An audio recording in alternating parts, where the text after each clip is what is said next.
you go. Good morning. Time for another tentacle quill. Can you tell the Kickstarter's been going on for a while? It has been. But we really do need every bit of support we can, guys. Yes, any share, any talk to your friend who wears a weird frilly dress who might be interested. Anything. So this time, not a book we read, but a book we played. We have just finished a very long, 2 years and a half. 2.5 years. D&D campaign, Yeah. and we just wanted to talk about it. Well, we didn't want to tell you the stories from the campaign because No. I think everyone always wants to talk about their D&D campaign, and it's Yes. hella boring. So most importantly, when I set out and wrote this campaign, it was written to run as a multi-table campaign. So there's a lot of world building. And one table was complete newbies, and the table of complete newbies eventually ended up started playing in our flat. And it carried on for 2.5 years, and then just last week we ended it. It was a big deal. It's hard It to really end, is, yeah. but I think this is not unique to D&D. Not everything needs to be wrapped up because, first of all, it's very unnatural. Second of all, you have a lot of dead characters. Oh, God, yeah. Because basically, once a character has completed their arc, once a story mystery is closed, and when I say characters, not just people, but places, all kinds of things, they're uninteresting. You want the cowboy to ride into the sunset with unresolved issues. We don't need to fill out their entire life story. You don't have to go, and that's when they started a stable job and retired after 20 years, and then they went up a fishing habit. Nobody needs that. Yeah, that's what fanfic's for. No, I mean, genuinely it is, because it's the fans sort of exploring the possibility space. And I think the greatest travesty for me, which we should totally talk about sometime, is the showrunner behind Supernatural and his intention to end it early and stuff. But anyway, ending long campaigns. I find that D&D, role-playing in general, falls into two camps, at least for campaign games. You've either got a very short little thing planned, and maybe you strap one or two of those short things together, but usually it's like a couple of sessions, maybe 10 sessions tops, and then the game ends.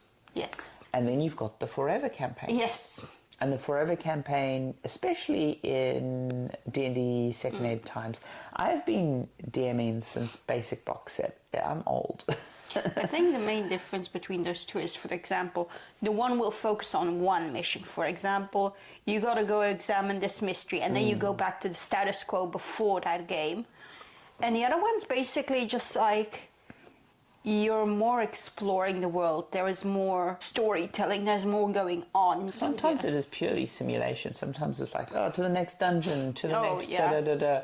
It's very character-driven usually, and it's very hijinks-driven. But I think the default for most people is to fall into the Forever campaign, unless they've done that really short thing because they're running off a module or something like that. Because show running or like story management is a really hard skill to do, and you need to plan out how to end stories, and you need to have satisfying arcs in there, and you need to build pacing and structure into your campaign, which is tough. Because, for example, ours ended with a big, almost world-ending conclusion, which you had to build up to. We've got to talk about that, but towards the end, I think. Yes. Got to leave you for that. Yep.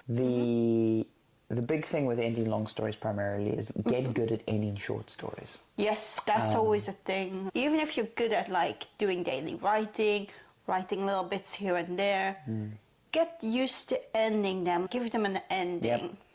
And in the context of writing, obviously doing short stories is really great. In the context of if you're writing a trilogy, wrap that trilogy, put a bow on it. If you are even writing a longer book, get good at bringing storylines to conclusions before the end, so you don't have this massive rush towards the end. Looking at you, Stevenson, of trying to wrap every single story up in the last chapter. But so ending is like, it's a muscle, you practice it, you work it. Indeed. But the hardest thing I think about all of this that a lot of GMs and writers struggle with is prepping, not pushing. Yes. So this is about building out a world with lots of detail. Yeah. Finding out what your characters or what your players want to explore, and always having the world ready for them. Yes. So for this campaign, I had whole races and cities and the whole Underdark. I like spent 3 sessions tops in Something the Underdark. like that, yeah. It's also just the ability to write too much so that you have something to pick from, basically. Yeah. You can constantly paint a deeper world with it. It's basically like if you were building a Minecraft world, but you only build one path and the rest is all big walls. It's just not going to be fun to go through. Well, I think Minecraft's a good example, right? Because the reality is 90%, if not more, of the things you see in Minecraft will always be generated in the background. It'll always be backdrop. You never directly change it or interact with it, but it being there gives you a sense of wider world. I think it would be more akin, if you didn't do the prep, it would be more akin of you're like working on a bit of Minecraft blocks floating in the middle of the air, abstract, and you really, you do that in that like island challenge or something. Yeah, it's a bit of a balancing road because like you want the players to be like, oh, I need to pick up on this without railroading them to it. Well, yeah, so railroading is a term in storytelling of pushing the players. That's why I say you've got to prep it, you don't push it. So the other thing is sometimes there's a really cool storyline that you really want the players to finish. And sometimes they bloody well started it. But if they've lost interest in it, the best thing you can do is sort of provide a satisfying conclusion, and the skill you've got to develop more is sort of sensing when that story is losing its velocity and end it. Exactly, because if you let it just go on and on and on, it's just going to spin out of control and not go anywhere either way, and it's not going to be satisfying either. Yeah, I have a thing in my games called fluff. Players write and contribute a little bit, and I give them a little in-game mechanical reward so the world gets more fleshed out, right? Because you always have a world more fleshed out with collaborative writing. But there was a side plot there about comics. Yes. And lovely, one of our players, just before the game ended, presented a sort of final scene for the comic scene. But I very much see that as an epilogue in the sense of where the previous bit had been. Felt like an ending for me. Yes. Because your character had come in and basically said, oh, this isn't the heist, and had structured that. Yes. And I really loved the scene that the player wrote. I do love the aspect about D&D that's basically just you're all sitting around a table telling a story. And it's something that we as adults don't really do enough. Like, we don't flex our creative muscles like that as much anymore. Fundamentally, this is one of the most human things you can do. It's one of those things that we used to do naturally, just sit around a fire and tell stories, basically. A lot of humans scratch this itch without other humans because we have developed ways and means. Yeah. And there's nothing quite like... Because when you read a book, you are doing collaborative storytelling in a way, but you do very light lift, right? Yeah, because basically you only have the things that the author hasn't filled in. For example, even though the author might have a small explanation of what the character looks like, you can still change that if you want to. Yeah. Well, it's not just that. In your head, it's theatre of the mind, and you are the person who's putting on the play, even though they are giving you the stage directions. And it's nice to be able to do that with Dickens.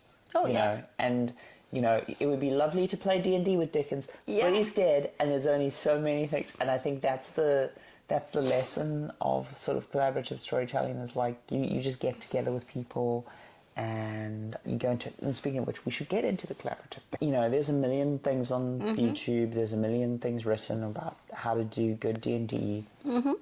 But fundamentally, it is a collaborative medium. Yeah, and fundamentally, it's being willing to have your own ideas and just throw them out in front of other people. Because sometimes that can be scary. Sometimes you're like, oh, what if other people don't like this? What if... I've had so many moments with my character where I've been like, my character would do this. Everyone's going to hate it. But Sasha would do this. And then you kind of have to do it, basically, yes. Into the volcano you go. Basically. And like at the end of it, I started like rolling a die, and like if I rolled a certain number, the character would do the stupid thing. And then there was a bit of an arc with a friend of Sasha in the world. Basically, the barbarian and you had an arc. Where the barbarian was like, you should try being a little less random. You should try and be a little less dumb. And I was like, no. No. No, I know. I mean, it was basically that, and but it worked out. It worked out. Like Sasha got a bit of a hold on his impulsiveness, and I think it made the story better because moments like that make friendships in the game deeper, because it's not just about going after this deep treasure, it's about the relationships that you form with the people around the table. And sometimes, like in real life, you form relationships over missing a train together or something. The thing is, and I think this is true, again, both in writing and in D&D, get personal. You've got to get personal with the characters. Yes. So the first thing for DMs I recommend is you should talk in the first person whenever possible. And you should try to get your players to talk in the first person as much as possible. Yes. Because when you're saying, oh, the shopkeeper, blah blah, it creates a bit of distance from that. Yeah, it creates distance, and it creates sort of God view. That's depersonalizing. No. But when you get personal, Yeah. it just helps. And I think this is a big thing with writing as well. Because when you're planning out a book or something, or when you're planning out a campaign, it's important you do the high-level view. It's important you write the cards of, oh, this is the scene where the character jumps off this, and da-da-da, and this is why I'm writing this scene. But when you actually get to crafting those bits, you want to be like, oh, I am Jack. Jack runs, Jack jumps. Because it's very much like you want to put yourself in that mindset. You want to, because there is a lot of things like metagaming. When you're thinking, oh, I have seen this in another campaign, you can do this, this, and this, and that's just wrong. You need to play as your character would play, with the knowledge of the world as it is. And sometimes that means doing the stupid thing. That's a lesson for writers as well, right? Because you want to collaborate with the characters on the page almost, so to speak, in the sense of some of the best writers will talk about being carried away by that character. Yes, definitely. You know? But anyway, satisfying endings. But yeah, the last word I'll say on collaborative writing is do less. Yes. You know, like as I say, goes back to the prepping, not pushing. I do a lot of work. Yeah. But I don't bring all of it to the table. And then whatever the people are picking up and going with, and whatever people want to collaborate on. Because the last thing I really want to say on collaborative writing, and this comes to the games industry, this comes to books, this comes to everything. If you cannot get people interested enough to collaborate with you on a project, how the hell are you going to sell the project? That's true. You know, the first collaboration is really, or the first sale is really your collaborative partners. Getting people in bed. The real big lesson with collaboration is it makes things better. When you collaborate with people, you need to put down like milestone posts, you need to put down visions, you need to be walking in a direction. Satisfying endings. So, the big thing is, with ending a campaign, first of all, identify the most important arcs to every character. Yes, right? Indeed. And then to the story, okay? There are things that in order of priority have to be wrapped up, okay? And again, this works across mediums. You need to know what are the key burning questions, right? Yes. And you need to make sure that every character gets at least one of their key burning questions resolved. Yes. It doesn't have to be resolved in the last session, but it has to be resolved. Because that character has to feel like their journey has come to an end. Exactly. Right? It's really that, because with our campaign especially, there was a lot of like little things that each character had that they were doing. Like one character had a cult, another character was doing this character was doing this. And to bring that to a satisfying close is so important, because it means there's these live wires all around the world, and it's like, what happens to these now? Let your players, let your characters help you. signal to them Yes. it is ending. Yes. So in a D&D campaign, I explicitly say, like, for a long campaign like this, you should, more than 6 sessions out from the end, preferably, say, hey guys, you're in the end Yes, game. we did. You've got to sort of signal to players because the stakes change. Indeed. And I think in other mediums it works as well. Like, just like in a physical book, you can tell that you're coming to the end. You're Yes, like, how's this going to come to an end? Because you can see the pages running out. Yeah. And likewise, I think with movies, you kind of feel, oh, I know movies are 90 minutes or 2 hours or whatever they are. So I know roughly when we're coming to the thing. Yeah. That sort of commonly agreed upon pop culture structure really helps you. So like in a play, you're after the intermission, you know, you just know things are coming to that. Hence, Exactly. People will often be like, oh, but Deus Ex Machina and all that No, bullshit. it doesn't matter. And, well, it does a little bit. You've got to respect some of the consistency of the world, but you can break shit because it's the end, right? Yes. And so in this case, for example, our final session was PvP. And I think this is the thing that really made me want to talk about this. You guys have been working to solve this mystery. You guys have been working to save the world and do all this stuff and da-da-da. And you had all of these things. It didn't end like that, and you were all really pleased. Because without spoiling too much, the end was one of the characters was like pushed off a ladder, fallen at the feet. Another character spits at their not unconscious, heavily wounded body. As the NPCs basically conclude their thing, and all the apocalypse time has basically come to a conclusion. But here's the thing: everyone died, including the winning players on the PvP side. Literally getting beaten to a fucking pulp while the NPCs came in and stabbed the raging barbarian. You all went out doing the right thing. That's what, yep. And like fighting to that last breath, and it genuinely felt. It felt good. It felt good. It felt like such a powerful ending. It did. It was beautiful. I loved it. Because, like, effectively I'd given them a trolley problem. Yep. For the last session.